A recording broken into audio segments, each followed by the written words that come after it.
আদর্শ পাক কেন? নবী নিজেই পাক। কেমন পাক? আম্মা জান আয়েশা রাদিয়াল্লাহু আনহা বলেন,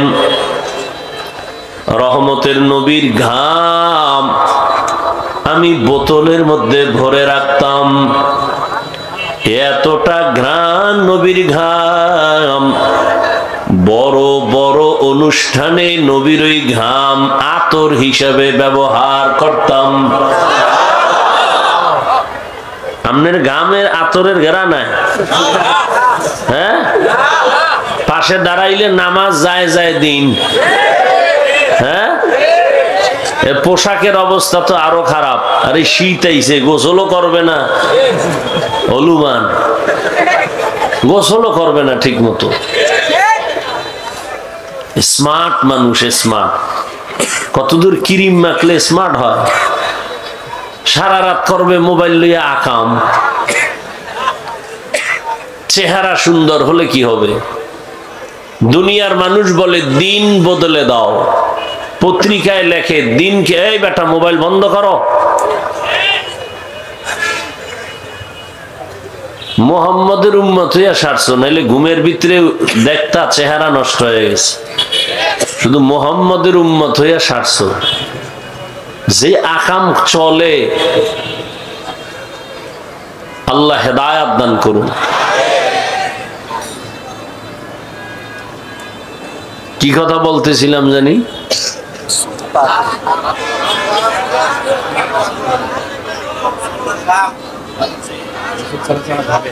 যেটা আপনাদেরকে বুঝাইতে চাইলাম যে ঠিক মতো গোসল নাই, পরিচ্ছন্ন পোশাক নাই, অথচ এই ছোট্ট এক টুকরা হাদিস তাও অনেকে জানে। আত্মহুরু শাতরুল, পবিত্রতা ইমানের অংশ। অজু গোসলের কোনো চিন্তা নাই, যেখানে রাত সেখানে কাত।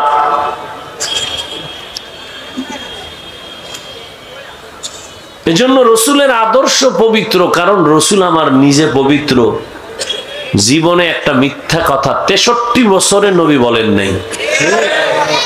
তোমাকে একজন নেতার নাম কও যে মিছা কয় না। কয় না মানি ঘরের ভিতরে মোবাইল লইয়া বইয়া জিগায় আপনি কই আছেন? আমি জমিনেই নেই। এই হলো নেতা। ও যুবক বাবা, কার পেছনে দৌড়াইয়া দাড়ি কাটছো? কি পাওয়ার আশায় নামাজ ছাড়ছো? আকল তোমার এত নষ্ট হলো কেন? মহামারী করোনায় কে কার খবর নিল? ব্যবসা বন্ধ, চাকরি বন্ধ, ট্রেন বন্ধ, ফ্যাক্টরি বন্ধ, স্কুল বন্ধ, কলেজ বন্ধ। হিসাবটা ভুলে যেও না। ওই সময় কঠিন সময়, গোটা দুনিয়া কঠিন। সেই সময় কোরআনের মাদ্রাসা বন্ধ হয় নাই, কোন হুজুর ভিক্ষা করে নাই। তুমি 3টা মাস্ক লাগায় বসে আছিলা, মরবা না করোনা। আর শত করোনার লাশ এদেশের হুজুর আলেমরা কাঁধে নিছেন, গোসল করাইছেন, কাফন পরায়া, জানাজা পড়ায়া কবরে রাখছেন। একজন হুজুরও মরে নাই করোনা। ওয়ানাশহাদু আল্লা ইলাহা ইল্লাল্লাহু ওয়াহদাহু লা শারীকা লাহু ওয়া নাশহাদু আন্না সাইয়্যিদানা ওয়া মাওলানা মুহাম্মাদান আবদুহু ওয়া রাসূলুহু আরসালাহু বিল হাক্কি বাশীরান ওয়া নাযীরা وداعيا إلى الله بإذنه وسراجا منيرا اللهم صل على محمد النبي الأمي وعلى آله وسلم تسليما وبعد فأعوذ بالله من الشيطان الرجيم بسم الله الرحمن الرحيم وما خلقت الجن والإنس إلا ليعبدون وقال النبي صلى الله عليه وآله وسلم لا طاعة لمخلوق في معصية الخالق أو كما قال النبي عليه الصلاة والسلام আছে না বলা পর্যন্ত এরা এগো কোনো হুঁশি নেই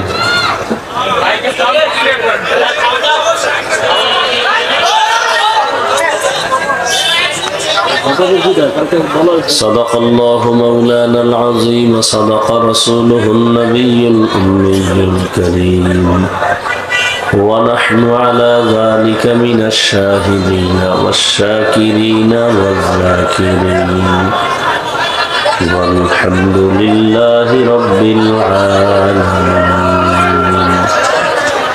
سبحانك لا علم لنا إلا ما علمتنا إنك أنت العليم الحكيم رب اشرح لي صدري ويسر لي أمري واحلل عقدة من لساني يفقهوا قولي दीन की सूरज डूब रही है हम लोगों की सामने दीन की सूरज डूब रही है हम लोगों की सामने रोज़ महशर क्या जवाब है मुस्तफ़ा की सामने रोज़ महशर क्या जवाब है मुस्तफ़ा की सामने हकीकत खुल जाएगी बवक़्ते इम्तिहान तेरे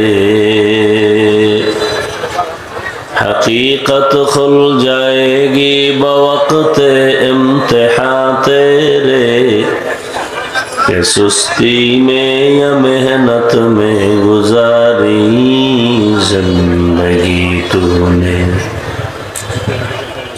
कि सुस्ती में या मेहनत में गुजारी जिंदगी तूने मोहम्मद ने आकर कुफर को मिटाया কুফর কো তাদের হেদায়েত দান করেন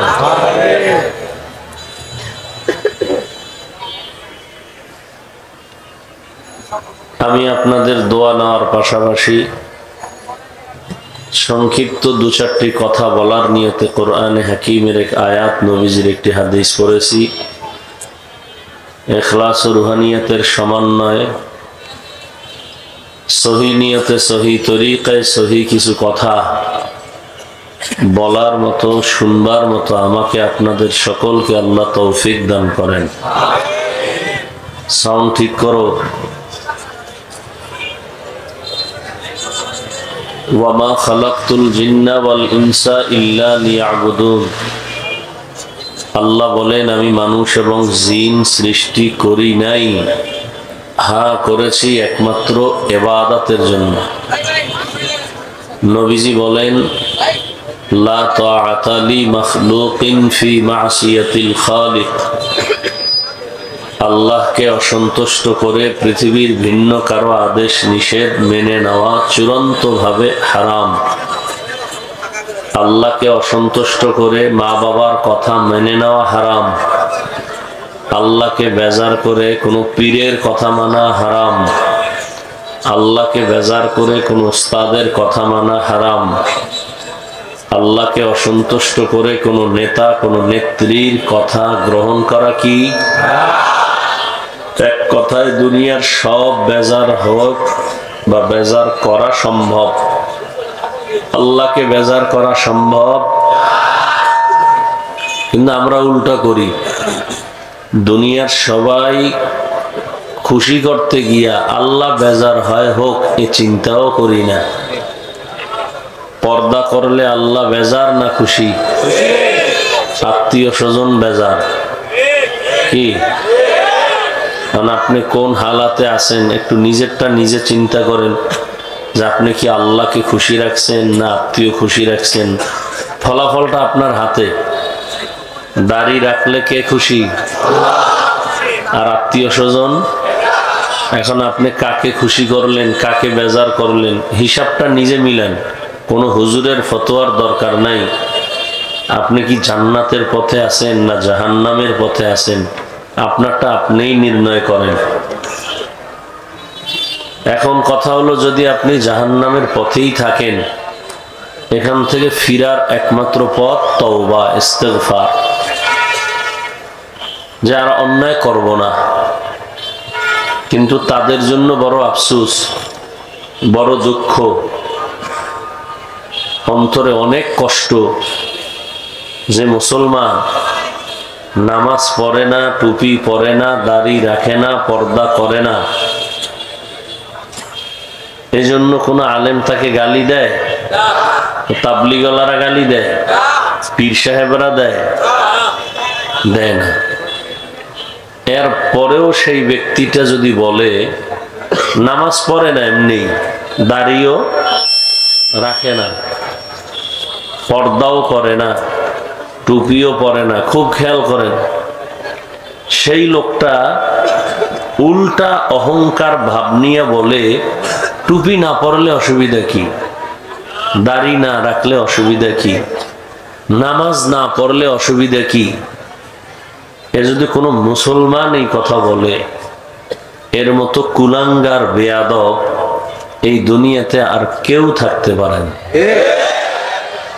এই পৃথিবীর নিকৃষ্ট বেয়াদব। আপনি দাড়ি রাখেন না, কেউ তো গালি দেয় না, তা আপনার অন্তরটা কেমন হতে হবে? আপনি একটা অপরাধ করেন, আপনার অন্তর থাকতে হবে যে না আমি অন্যায় করতেছি, এটা ঠিক না। কোনো ভালো মানুষ পাইলে দোয়া চাওয়া যে ইনশাআল্লাহ আমি চেষ্টা করব, দোয়া চাই, এটা তো একটা মুসলমানের কথা। আর যদি বলে না রাখলে অসুবিধা কি, তো এটা মুসলমান তো দূরের কথা, মানুষ নামের কুলাঙ্গার। আল্লাহ হেদায়াত দান করুন।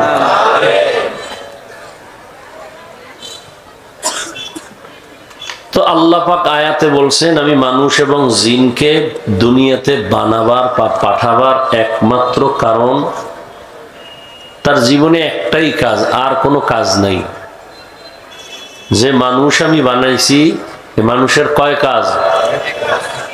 ওয়ামা খালাকতুল জিন্না ওয়াল ইনসা ইল্লা লিয়াবুদুন,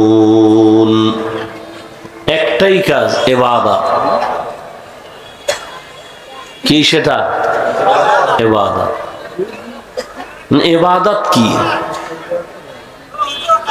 খুব খেয়াল করেন, অনেকের ধারণা ইবাদত মানে মসজিদ আর মাদ্রাসা। সারা রাত্র জায়নামাজে তাসবিহ টানবে, সারাদিন রোজা রাখবে, জিকির আজকার করবে, তেলাওয়াত করবে, এটা ইবাদত। ভালো করে বুঝেন, জীবনে মানুষ দুনিয়াতে আসা থেকে মৃত্যু পর্যন্ত যা করবে সব ইবাদত। সব। খানা খাওয়াও ইবাদত, ঘুমানো, কেউ হাসি দিবে তাও ইবাদত, কান্না করা ইবাদত, ব্যবসা করা ইবাদত, চাকরি করা ইবাদত। জীবনে যা করবে সব কি? ইবাদত। তবে মন গড়া করলে হবে না। জীবনে যা করবে ইবাদত হওয়ার জন্য দুই জিনিস লাগবে। কয় জিনিস? এক নম্বরে লাগবে পরিপূর্ণ আল্লাহ পাকের সন্তুষ্টি, দ্বিতীয় লাগবে মদিনাওয়ালা নবীর তরিকা, আদর্শ। কার আদর্শ? বলেন কার আদর্শ? রাহমাতুল্লিল আলামিনের আদর্শ।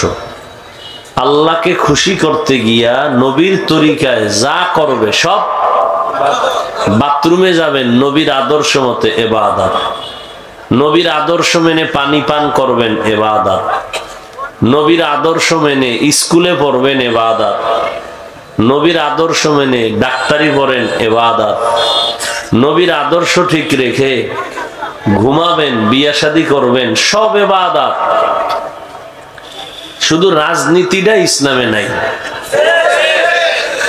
হ্যাঁ,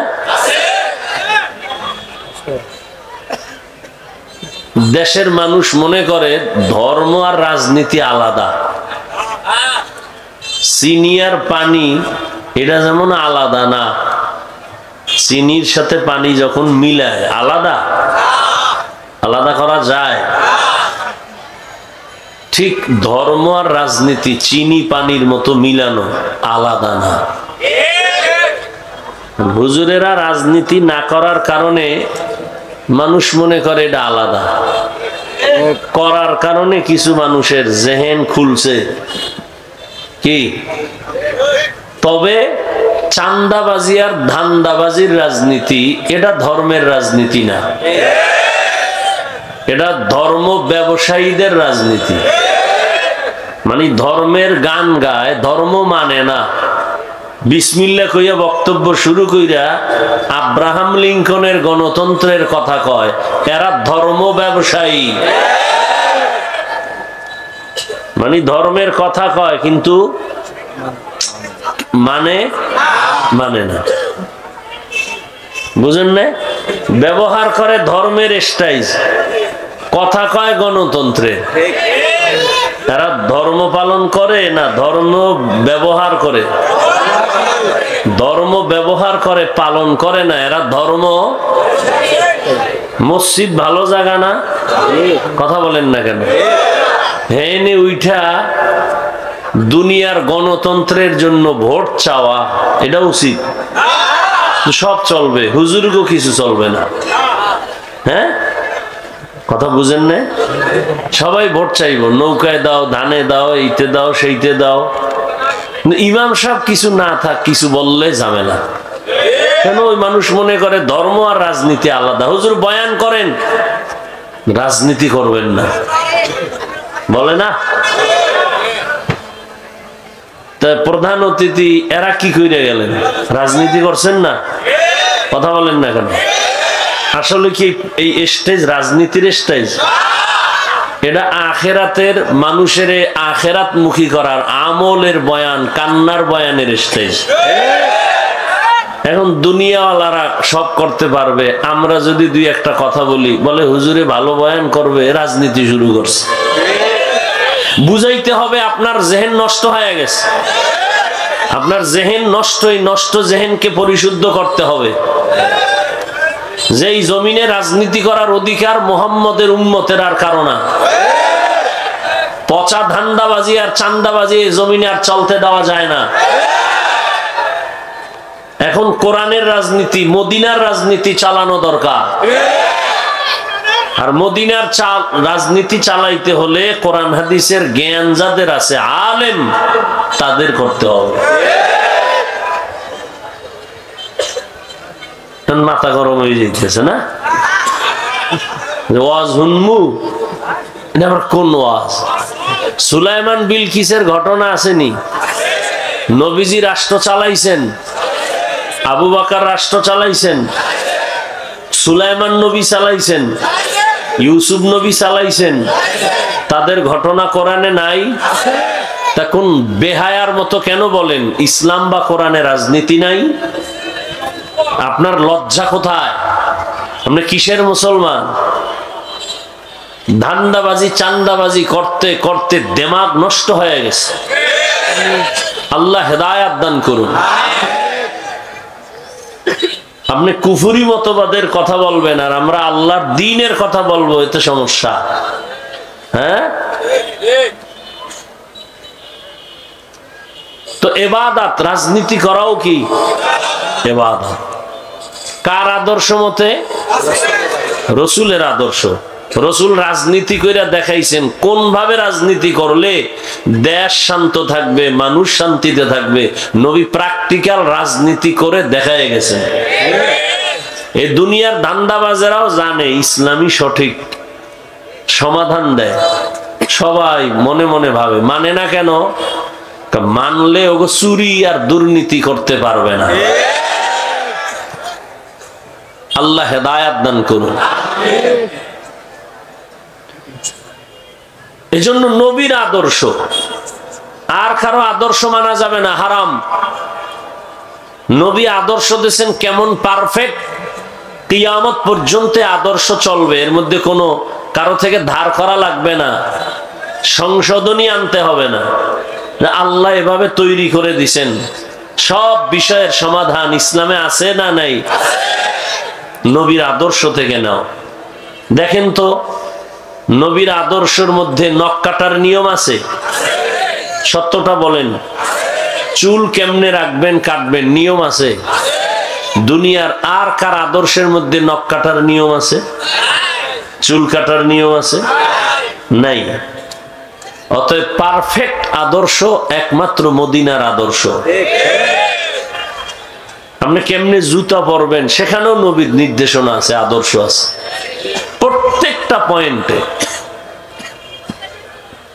দুনিয়াতে অনেক আদর্শ দেখছেন, দেখা বহু নাপাক খাইছেন, আর কত খাইবেন? আর কত খাইলে আপনার মনের আশা মিটবে? এরপরে তওবা করবেন। এখনো সময় আছে, ফিরেন, মদিনার আদর্শ জীবনের আপন বানায় নেন। কারণ দুনিয়াতে যত আদর্শ সব নাপাক। আব্রাহাম লিঙ্কনের আদর্শ, মাও সেতুনের আদর্শ, লেনিনের আদর্শ, কালমার্সের আদর্শ সব কি?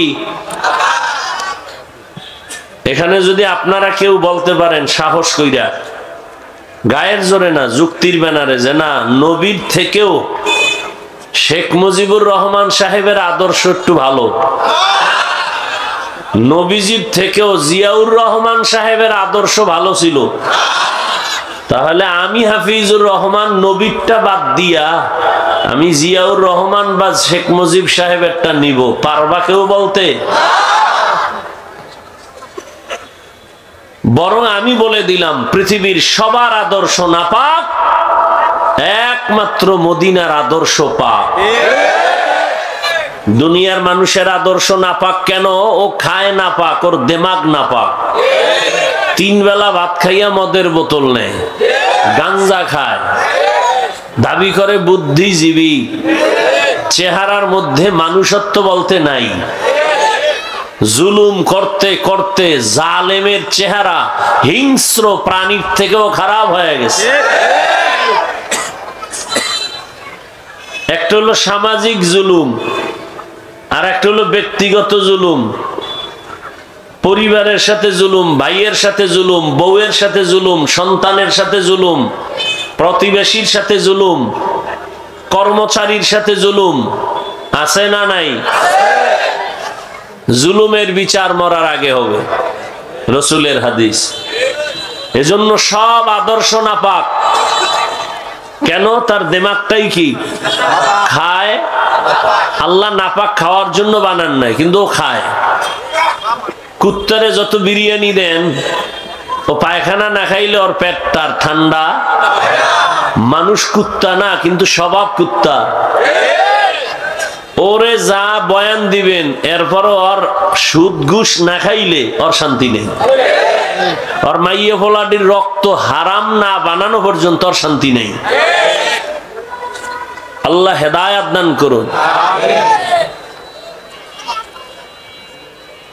রহমতের নবীর আদর্শ পাক কেন? নবী নিজেই পাক। কেমন পাক? আম্মা জান আয়েশা রাদিয়াল্লাহু আনহা বলেন, রহমতের নবীর ঘাম আমি বোতলের মধ্যে ভরে রাখতাম। এতটা ঘ্রাণ নবীর ঘাম, বড় বড় অনুষ্ঠানে নবীর ওই ঘাম আতর হিসাবে ব্যবহার করতাম। আপনার ঘামের আতরের ঘেরা নাই? হ্যাঁ, পাশে দাঁড়াইলে নামাজ যায় যায় দিন। হ্যাঁ, পোশাকের অবস্থা তো আরো খারাপ। আরে শীত আইছে, গোসলও করবে না, হলুমান গোসলও করবে না ঠিক মতো। স্মার্ট মানুষ, স্মার্ট কতদূর ক্রিম মাখলে স্মার্ট হয়। সারা রাত করবে মোবাইল লইয়া আকাম। চেহারা সুন্দর হলে কি হবে? দুনিয়ার মানুষ বলে দিন বদলে দাও, পত্রিকায় লেখে দিনকে, এই বেটা মোবাইল বন্ধ করো।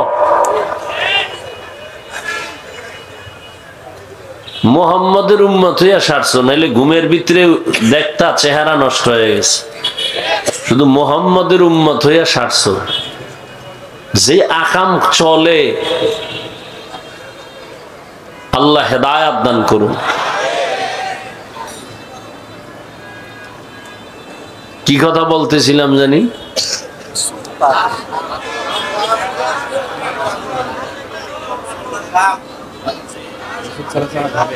যেটা আপনাদেরকে বুঝাইতে চাইলাম যে ঠিক মতো গোসল নাই, পরিচ্ছন্ন পোশাক নাই, অথচ এই ছোট্ট এক টুকরা হাদিস তাও অনেকে জানে। আত্মহুরু শাতরুল, পবিত্রতা ইমানের অংশ। অজু গোসলের কোনো চিন্তা নাই, যেখানে রাত সেখানে কাত।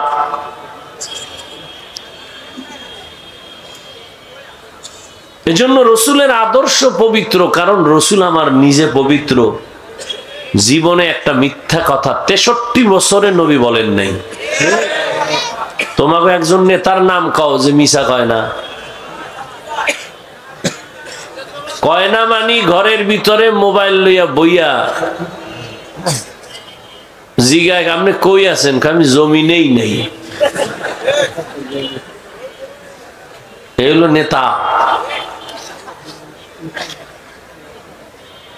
ও যুবক বাবা, কার পেছনে দৌড়াইয়া দাড়ি কাটছো? কি পাওয়ার আশায় নামাজ ছাড়ছো? আকল তোমার এত নষ্ট হলো কেন? মহামারী করোনায় কে কার খবর নিল? ব্যবসা বন্ধ, চাকরি বন্ধ, ট্রেন বন্ধ, ফ্যাক্টরি বন্ধ, স্কুল বন্ধ, কলেজ বন্ধ। হিসাবটা ভুলে যেও না। ওই সময় কঠিন সময়, গোটা দুনিয়া কঠিন। সেই সময় কোরআনের মাদ্রাসা বন্ধ হয় নাই, কোন হুজুর ভিক্ষা করে নাই। তুমি 3টা মাস্ক লাগায় বসে আছিলা, মরবা না করোনা। আর শত করোনার লাশ এদেশের হুজুর আলেমরা কাঁধে নিছেন, গোসল করাইছেন, কাফন পরায়া, জানাজা পড়ায়া কবরে রাখছেন। একজন হুজুরও মরে নাই করোনা, আর কেউ না।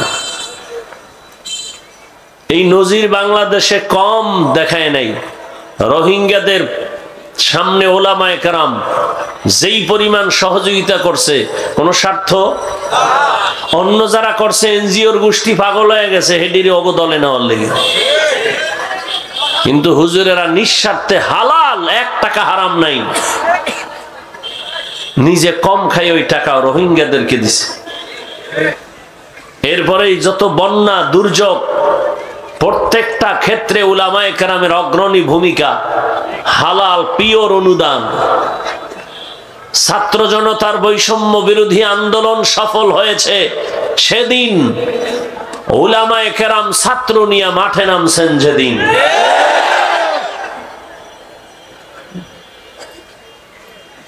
গাদ্দারি করার একটা সীমা থাকা উচিত। পদে পদে আলেমদের সাথে বেয়াদবি, আজকে তার ফল ভোগ করতেছে ওই জাতি। যে আলেমদের সাথে বেয়াদবির পরিণাম ফল কি হয়? কার পেছনে ঘুরে নামাজ ছাড়ছো বলো? কার পেছনে ঘুরে তুমি দাড়ি কাটছো? কারণ কি? কি পাওয়ার জন্য? দেখো তোমার চোখের সামনে কি পাওয়ার জন্য নামাজ ছাড়ছে, আলেমরে গালি দিছে, আজকে বাড়ি আছে ও নাই, টাকা ব্যাংকে পড়ে আছে, টাকার ভোগ করার কোনো কেউ নাই। এই জিন্দেগির কি মূল্য? এজন্য খেরের ঘরে থাকো, মানুষের দোয়া নিয়ে থাকো, ভর্তা দিয়া এক লোকমা খানা খাইলেও কলিজা ঠান্ডা হবে, মরলেও তোমার শান্তি। নবীর আদর্শ, এর বিকল্প কিছু নাই। তাবলীগওয়ালারা এত মেহনত করে বলে যে আমরাই হক, আমাগো দলে আসো, এটা বলে। সবার এক কথা, নবীর আদর্শ মানো। আচ্ছা, আমাকে হুজুর হইতে কিন্তু বলি নাই যে আপনারা সব হুজুর হয়ে যান, এটা বলছি? কেউ বলে না, কোনো ভয় নাই। যে ব্যবসা করেন আপনি ব্যবসা করেন, আলহামদুলিল্লাহ, ধন্যবাদ, তবে ইবাদত বানায় করেন।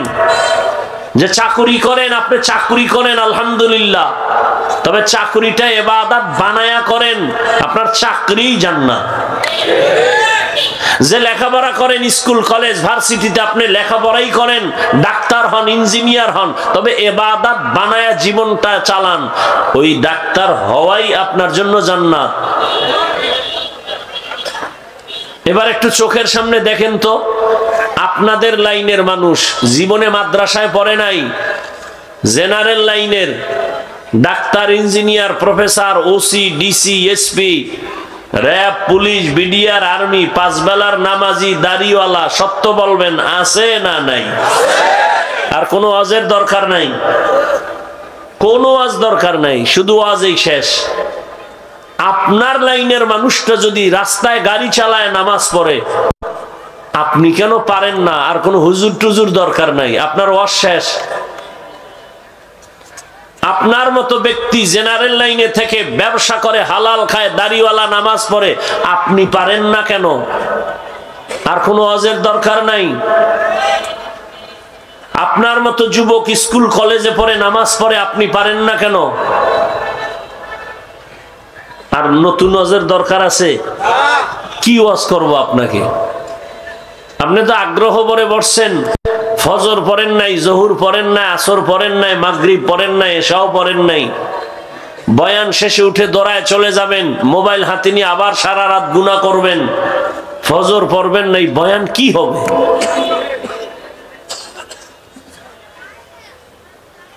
রহমতের নবী কেমন নবী যে 63 বছর হায়াতে একটা মিথ্যা কথা, কোনদিন কাউকে একটা গালি, হাজারো গালি নবীকে দেওয়া হয়েছে, নবী একটা গালির জবাবও দেন নাই। এমন কি রহমতের নবী কোনদিন দুটো চোখ খুলে গরম ভাবে কারো দিকে তাকান নাই। কেমন নবী!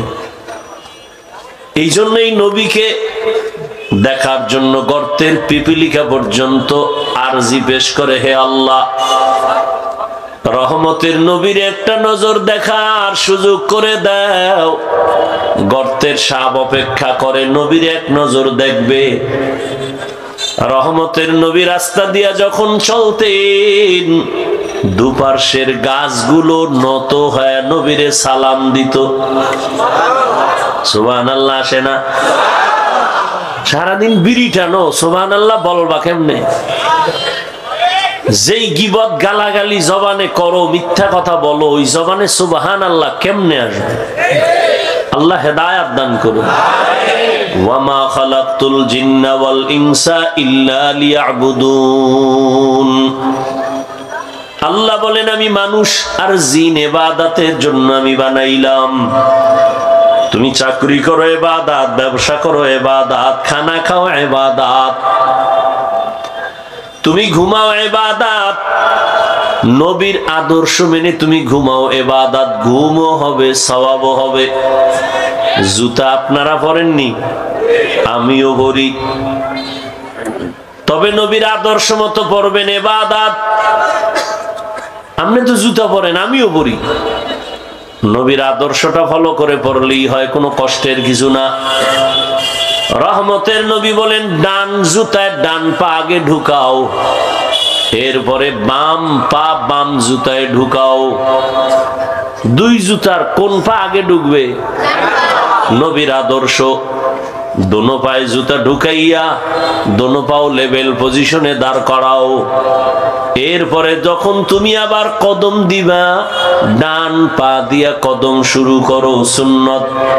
এটাই নবীর আদর্শ। তোমার কদম দেওয়াটা ইবাদত হয়ে গেল। রাস্তা দিয়া যখন তুমি চলবা, রাস্তার ডান দিক দিয়ে তুমি চলো, নবীর আদর্শ। নজরটা নিচের দিকে রাখো, নবীর সুন্নত। এটা কষ্টের কিছু? হ্যাঁ, পানির পিপাসা লাগছে, আপনিও পানি পান করবেন, আমিও করব। ইবাদত বানায় করেন, সওয়াবও হবে, পিপাসাও মিটবে।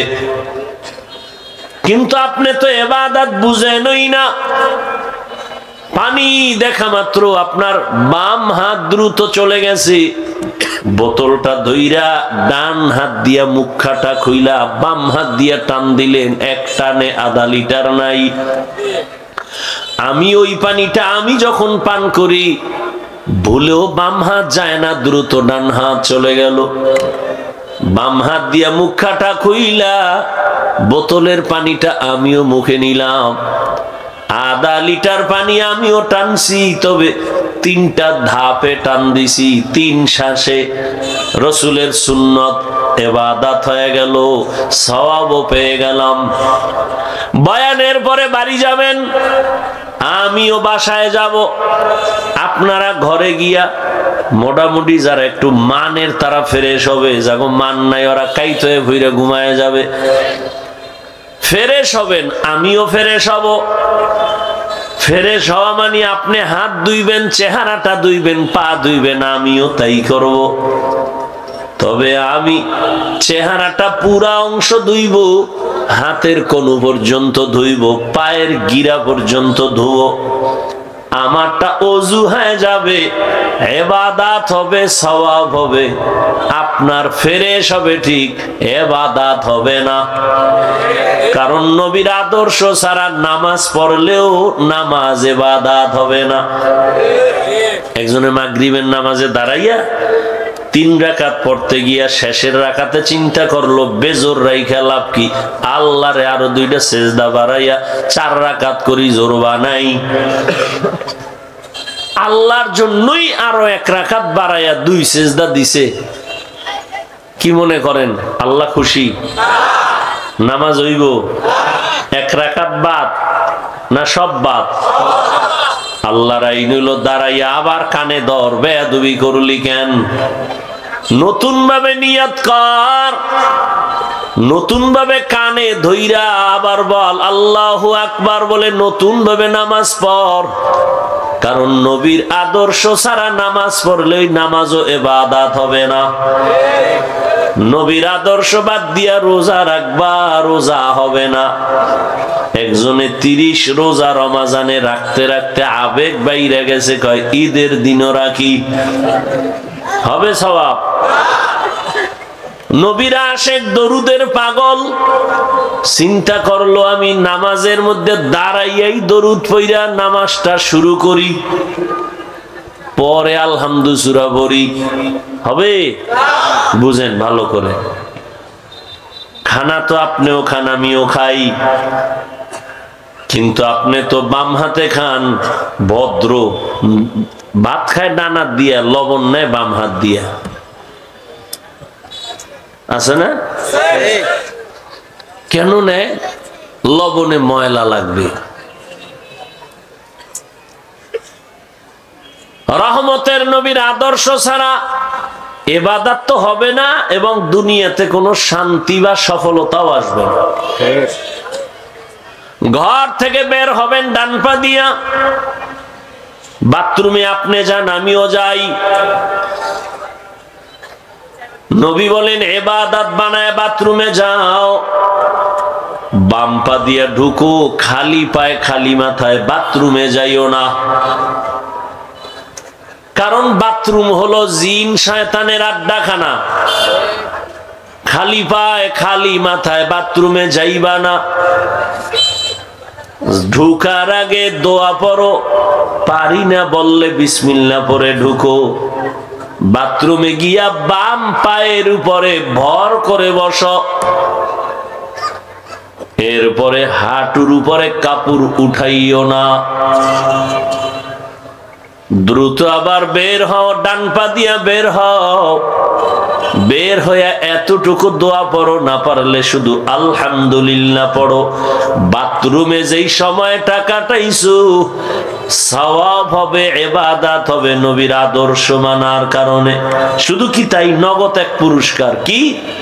অনেক মানুষ বাথরুমে গিয়া পইরা গিয়া পা ভাঙ্গে, বুক ছিদ্র হয়, মাথা ফেটে যায়। নবীর আদর্শ মেনে যদি বাথরুমে যাও, কোনদিন বাথরুমে দুর্ঘটনা হবে না। বাথরুমে তুমি ঢিলা কুলুক ব্যবহার করো, অন্তত যদি না থাকে টিস্যু ব্যবহার করো। কয়জনার আমগো হালাত খারাপ, আমনে গো কি কম। বাথরুমে যাই, জুতা পাই না, টিস্যু পাই না, চিল্লায় আনা লাগে এই জুতা দাও। বাথরুমের ভেতরে জুতা নাই কেন, টিস্যু নাই কেন? আর টিস্যু কি আপনি লইলে হবে? আপনার সন্তানেরও শিখানো লাগবে। কারণ সন্তান আপনার জীবনের গাছের ফল। জীবনে গাছ লাগাইছেন কষ্ট করে, ফল খাওয়ার আশায় না। প্রত্যেকটা মা বাবার ফল সন্তান। ওই সন্তান আপনার ফল, ওরে তৈরি করেন, ওর ফলের ঘ্রাণ দিয়ে যেন মানুষ শান্তি পায়। এমন বেয়াদব বানাবেন না যে সন্তানের কারণে মানুষ বরদোয়া করে, কষ্ট পায়। ওই সন্তানটারে ভালো বানানোর জন্য মা বাবাকে ভালো হতে হবে। কারণ সন্তান মা বাবাকে দেখে দেখে শিখে, তুলনামূলক বাবার থেকে মাকে বেশি দেখে সন্তান। এজন্য মায়ের দাম বেশি। সন্তান মাকে ফলো করে বড় হয়। বাবায় ঘরে থাকে না, কাজে দৌড়ায়, সন্তান বেশি মাকে ফলো করে।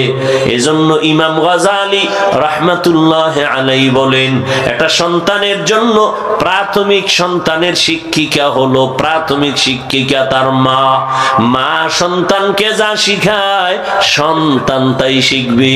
দেখবেন যেই মা নামাজি, দেখবেন ওই বাচ্চাটা আজান হলে মা কাপড় টেনে মাথা ঢেকে নেয়। বাচ্চাও দেখবেন কয়েকদিন দেখে দেখে মায়ের কাপড় পইরে গেছে, মাথা ঢাকতে মনে নাই। বাচ্চা এবার নিজে আইসা মায়ের মাথার কাপড় টেনে দেয়। এরকম মা পাইলে না শান্তি। মাই তো পান নাই, ঘরে নিছেন ডানা কাটা বড়ি। হাসেন আপনারা। ঘরে ডানা কাটা বড়ি নিছেন, নামাজ নাই, তেলাওয়াত নাই, 24টা ঘন্টা কবিরা গুনাহ ঘরের মধ্যে চলতে থাকে।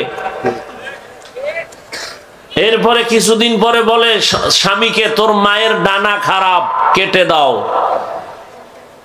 পরে বলে আমার শ্বশুর মিয়া, তোমার বাবার ডানাও খারাপ, কেটে দাও।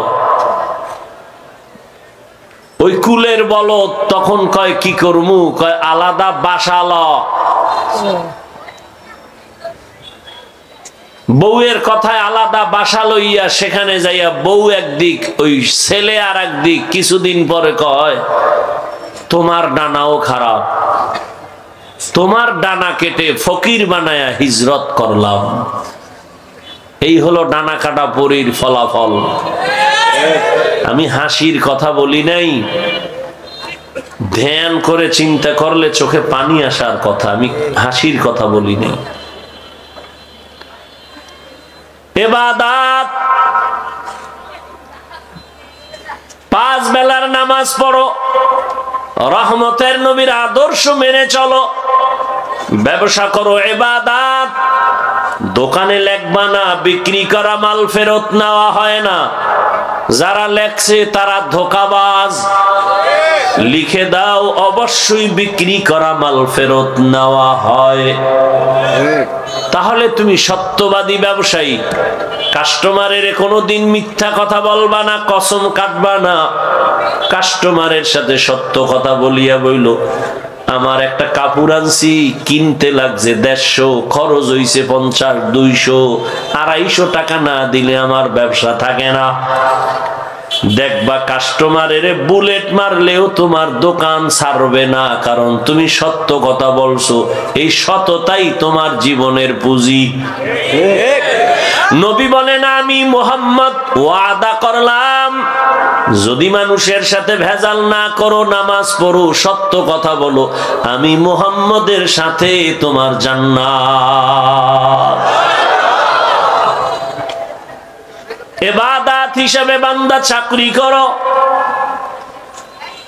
কাম করো, টাকা পয়সা অর্জন করো, হারাম না। আমার সন্তান হালাল টাকা খায়া বড় হবে, আমার পরিবার বড় হবে, সুন্দর সংসার হবে, ফুলের বাগানে ফুল ফুটবে হালাল। ইবাদত বানাইয়া জীবনটা চালাও। জীবনে তো কম তামাশা করো নাই, মনে অনেক শখ, বিভিন্ন নাচ গানের প্যান্ডেলে জানি কত মজা। জীবনে তো কম শখ মিটাও নাই, আর কত এবার তওবা করো। এ যুবক, জীবনে আর কত মাইয়ার চরিত্র নষ্ট করলে তোর মনের আশা মিটবে, তারপরে তওবা করবি। জীবনে কত পার্কে পার্কে ঘুরলে, আর কতদিন ঘুরলে তোর মনের আশা মিটবে, তারপরে তওবা করবি। জীবনে আর কত রাত্র মোবাইল নিয়ে কবিরা গুনাহ করলে, আর কত রাত করলে তোর মনের আশা মিটবে, তারপরে তুই তওবা করবি। হায়াতের গ্যারান্টি কত, হিসাব কর। করোনায় কত প্রাণ চলে গেল, ডেঙ্গুতে কত প্রাণ চলে গেল, ছাত্র জনতার আন্দোলনে কত তাজা প্রাণ চলে গেল। বাসের নিচে যুবকের লাশ, পানির নিচে লাশ, ঘুমের বিছানায় লাশ।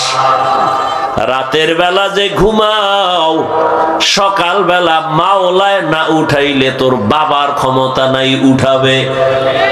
এই চিন্তা কইরা যদি ঘুমাইতি, কানের মধ্যে গানের তার লাগায়া ঘুমাইতি না। মনের শুধু এতটুকুই বুঝাও, কোনো বয়ানের দরকার নাই। মনটাকে বুঝাইও ঘুমের বিছানায়, ওরে মন, হাফিজ ভাই তো আজকেই আমারে স্মরণ করায় দিল। হুজুর হইতে তো বলে নাই, চরমনাই যাইতে বলে নাই, তাবলীগ না করলে জাহান্নাম বলে নাই। আমার মতো একটা যুবক সন্তান গাড়ি চালায়, চাকরি করে, ব্যবসা করে, RAB, army, police, BDR, doctor, professor, engineer, school কলেজের ছাত্র, এরা যদি জেনারেল লাইনে থাকিয়া নামাজ পড়ে, আমার কপাল কেন এত খারাপ? আমি কেন নামাজ পড়তে পারি না? আমার পরিণাম ফলটা কেমন? কয়দিন আর হায়াত পাবো, কয়দিন আর বেঁচে থাকবো?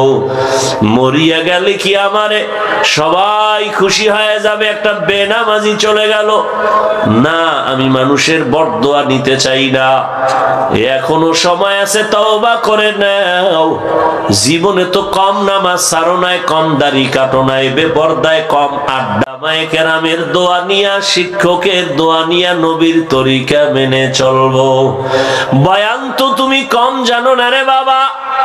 মিথ্যা বলা হারাম, গালি দেওয়া হারাম, গীবত করা হারাম, চুরি করা হারাম, ডাকাতি হারাম, মানুষ হত্যা হারাম, মদ পান করা হারাম, সুদ খাওয়া হারাম, ঘুষ খাওয়া হারাম, অন্যের হক নষ্ট করা হারাম। এখানে কে না জানো রে বাবা? সবাই জানার পরে কেন মানো না? এই জিন্দেগি তো চিরদিন থাকবে না। তোমার আমার চোখের সামনে কই দুনিয়াদার বাড়িওয়ালা, কই দুনিয়াদার টাকাওয়ালা? জানোনি ও ফেসবুকের গোলামেরা, তোমরা তো জানার কথা, দেখার কথা। যাদের এত টাকা, পুরা বাংলাদেশটা মনে হয় তাদের টাকায় চলে, কিন্তু কপাল বড় খারাপ। মা মারা গেছে, 5-7টা ভাই, তারা এত টাকা, সরকার তাদের টাকায় চলে, দেশ চলে, কপাল এত খারাপ। জানাজায় কেউ যেতে পারে নাই, মা মারা গেল জানাজায় যেতে পারে নাই, ৫-৭টা ভাইয়ের একটা ভাইও যেতে পারে নাই। এই টাকার বাহাদুরি দিয়ে কি লাভ হবে? এই বাড়ি গাড়ির মাস্তানি করে কি লাভ হবে? জানাজায় কেন যাইতে পারে না? এত সুন্দর চরিত্র যে জানাজায় গেলেই ফিডা শুরু হয়ে যাবে। এমন সান কপাল লইয়া দুনিয়ায় জন্ম নিছে, জানাজায় যাইব মায়ের এই সাহসটা হয় নাই, এত অন্যায় জীবনে করছে। আল্লাহ হেদায়াত দান করেন। আর জোরে বলেন ও আমার কলিজার যুবক বাবারা, ও পর্দার আড়ালের মা বোনেরা, ব্যবসায়ী ভাইরা, চাকরিজীবীরা, বৃদ্ধ বাবাজি, কয়দিন এখনো সময় আছে, তওবা করে নেন। জীবনে গুনাহ তো কম করেন নাই, কোন দিন মরণ হবে তাও জানা নাই, এখনো সময় আছে, তওবা করেন। ব্যবসা করেন মাশাআল্লাহ, দোয়া করি তবে ইবাদত বানাইয়া করেন, চাকরিটাকে ইবাদত বানায় করেন, লেখাপড়া করবেন ইবাদত বানায় করবেন। আর মা বাবার দোয়া নিবেন, কারণ মা বাবার দোয়া না থাকলে সন্তানের সফলতা আসবে না, শিক্ষকের দোয়া না থাকলে ছাত্রের জীবন সফল হবে না, উলামায়ে কেরামের দোয়া না থাকলেই জাতির কোনোদিন কপাল খুলবে না। ওই মা বাবার বরদোয়া নিবা না রে সন্তান, শিক্ষকের বরদোয়া নিও না। যদি বেয়াদবি হয়ে থাকে ক্ষমা চেয়ে নাও, আর আমার আল্লাহর কাছে অন্তর ভরে তওবা করে নাও। জীবনে নামাজ ছাড়বা না, দাড়ি কাটবা না, বেপরদায় চলবা না, মা বাবারে কষ্ট দিবা না, শিক্ষকের দোয়া নিয়া, উলামায়ে কেরামের পরামর্শ নিয়া চলবা, নবীর তরিকা মেনে চলবা। তওবা করার মতো যদি কারো অন্তর তৈরি হয়, মুনাফিকি যদি তোমাদের অন্তরে না থাকে, যাদের অন্তর তওবার জন্য তৈয়ার, দুটো হাত আমার আল্লাহকে তওবার জন্য দেখায়া দাও। আয় আল্লাহ আমাদের হাত কবুল করে নেন, তওবা কবুল করে নেন, তওবার উপরে মজবুত হইয়া চলার মতো তৌফিক দান করেন, আমিন। আলহামদুলিল্লাহি রাব্বিল আলামিন, ওয়াসসালাতু ওয়াসসালামু আলা সাইয়্যিদিল আমবিয়া ওয়াল মুরসালিন ওয়া আলা আলিহি ওয়া আসহাবিহি আজমাইন। ইয়া আরহামার রাহিমিন, ইয়া আরহামার রাহিমিন, ইয়া আরহামার রাহিমিন। রব্বিরহামহুমা কামা রব্বায়ানি সগীরা। اللهم إنك عفو كريم تحب العفو فاعف عنا. اللهم إنا نسألك رضاك والجنة ونعوذ بك من سخطك والنار.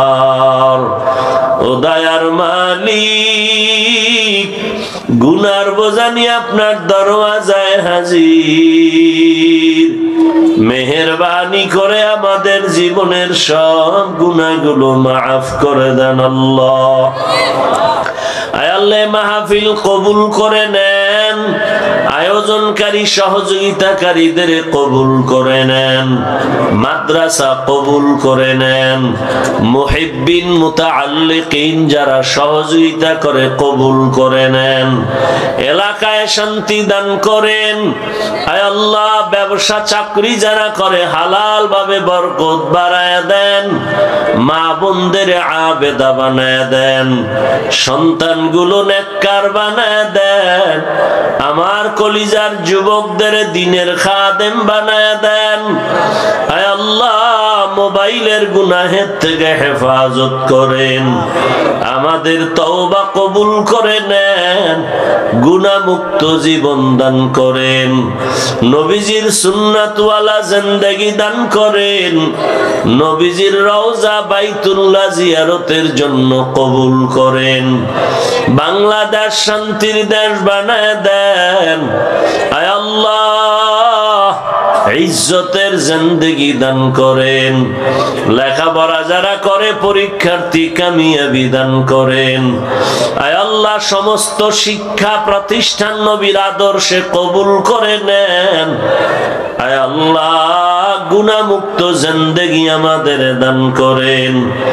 আমরা যারা হাত তুলেছি জানি না কার মা নাই, বাবাও নাই, অন্ধকার কবর থেকে দোয়া চায়, মেহেরবানি করে কবর জান্নাত বানায় দেন।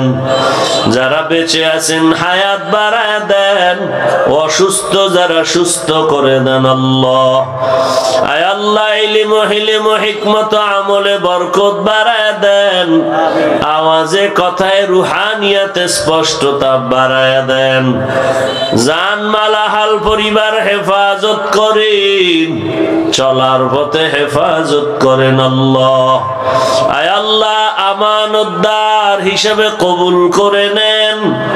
আয় আল্লাহ, আমাদের গুনাহমুক্ত জিন্দেগি দান করেন। আয় আল্লাহ, সবার মা বাবাদের কবুল করে নেন। আয় আল্লাহ, কবরওয়ালাদের জান্নাত দান করেন, আমাদের হায়াতে বরকত বাড়ায় দেন, নেক আমলের জন্য কবুল করে নেন। নবীজির রওজায় গিয়া সালাম দেওয়ার তৌফিক দান করেন, নবীজির সুন্নাতওয়ালা আদর্শওয়ালা জিন্দেগি আমাদের দান করেন। আয় আল্লাহ, সবার দিলের নেক আশা পূরণ করে দেন। আমার কলিজার প্রত্যেকটা যুবকের 5 ওয়াক্ত নামাজি বানায় দেন, গুনাহের প্রতি ঘৃণা জমায় দেন, জাহেরি বাতিনি দুশ্মনের মোকাবেলায় বিজয় দান করেন আল্লাহ। সারা দুনিয়ায় খেদমতের জন্য কবুল করে নেন।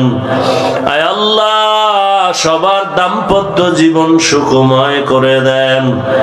নবীজির মোহাব্বতে আমাদের দোয়া মোনাজাত কবুল করে নেন। হাসবুনাল্লাহু ওয়া নি'মাল ওয়াকিল, নি'মাল মাওলা ওয়া নি'মান নাসির। ওয়া সাল্লাল্লাহু তাআলা আলা খাইরি খালকিহি মুহাম্মাদিন ওয়া আলিহি ওয়া আসহাবিহি আজমাইন। আমিন আমিন আমিন বিরহমাতিকা ইয়া আরহামার রাহিমিন।